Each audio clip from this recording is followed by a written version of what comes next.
Yo, what's good YouTube? Zamcro here, aka Scoop, back with another UAL Season 2 League Format battle here against, of course his name here is LMAO Get Wrecked. That's not his real name. He's the coach of the Manectric United. And of course, it is a powerful team.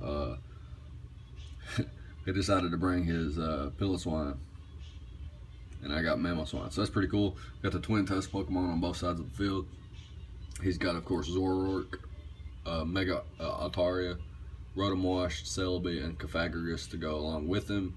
And I brought a team that I thought could just kind of not really punch holes, but each Pokemon could do heavy damage to the rest of his team. I brought a sub SD Garchomp, of course my Life Orb Mammal Swine, Life Orb Heliolisk, Life Orb Kyurem. I think it's Life Orb, pretty sure. It might be Scarfed to outspeed a Dragon Dance Altaria, but I really think it's Life Orb. It's been a while since I had this battle. And I got my Mandibuzz and my Mega Alakazam, of course, which is a subset in case he's a Sucker Punch variant or like a Will-O-Wisp, Leech Seed, whatever he wants to be. Pretty sure it's a subset.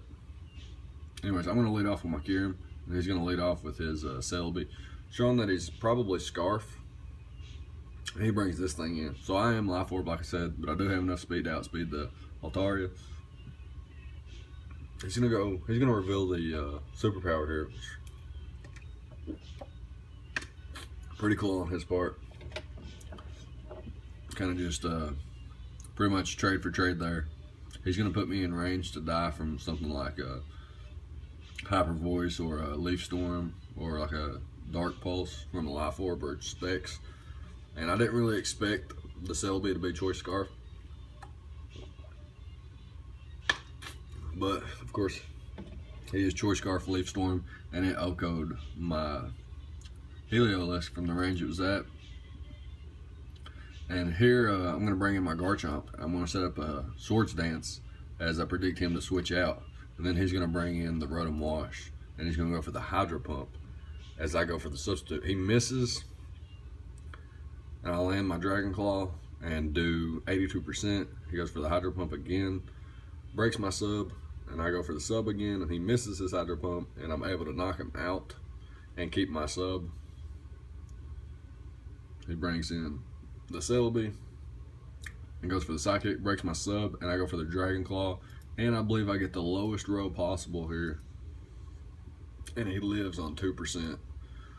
Very, very unfortunate, but he's locked into Psychic, so I can go into my Mandibuzz here and then double out into my Mega Alakazam as he brings in his Mega Altaria. I can go for the Dazzling Gleam. I can do 65%, force him to switch out. Should have went for the Psychic there, and he shows the Kasib Berry on his Cofagrigus, which makes him able to live my Shadow Ball. Goes for the knockoff, and I bring in my Garchomp and steadily just go for the Earthquake. Life Orb and knock it out. He brings in his Celebi. I bring in my Mammal Swine to revenge kill it with the Ice Shard. And he brings in his Zoroark, which obviously might be the captain of his team.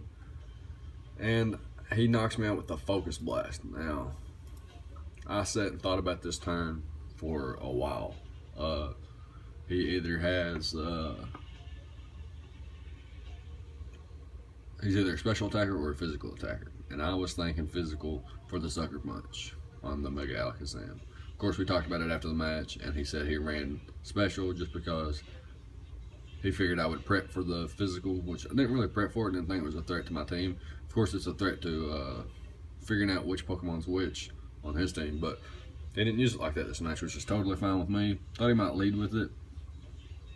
He didn't disguise as anything else. And yeah, so he's just going to go straight for that Focus Blast and OHKO me from 91%. Should have maybe packed a Chopper Berry. It would have been pretty cool. I was thinking Hidden Power Fire, maybe. Of course, he's going to show Hidden Power Ice for my Garchomp and my Mandibuzz here. But yeah, I thought about that match for, that turn for a minute. I wanted to scout for it. I wanted to scout for it and switch into my Mana Buzz, which is what I should have did, considering that I'm going to 1v1 this. I'm going to 1v1 it with Roost and Foul Play. And then he's just going to be able to bring in his Nimbus here, his Mega Altaria, and knock me out with the Hyper Voice. So he's going to win this match 1-0, setting my differential down to -1, or 1-, however you want to say it, and my record to 1-2. Not, again, this is kind of not a lack of prep, but good prep on both sides, good plays on both sides. I think Focus Blast was, obviously it was his best play, but not his best prep. I don't think Focus Blast, you shouldn't run that unless it's mandatory, but I guess with Kyurem and Heliolisk and Mamoswine, I guess it kind of worked out for him. But I do have things like Weezing and Mega Alakazam,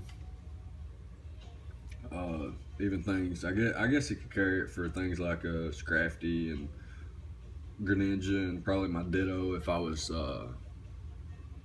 you know, Ditto Zoroark, you know, Imposter. But yeah, he wins 1-0, a fun match, good match, good sportsmanship after the battle too. That's, again, what it's all about. It's about having fun, about learning. And here we learned that you can put it all on the line sometimes for a Pokemon with Focus Blast. And sometimes you hit, sometimes you miss. And this guy just happened to hit. So congrats to him, and I'll see you guys in week 4. If you enjoyed, leave a like, comment, subscribe, all that good stuff, and I'll see you guys next time. Thank you for watching.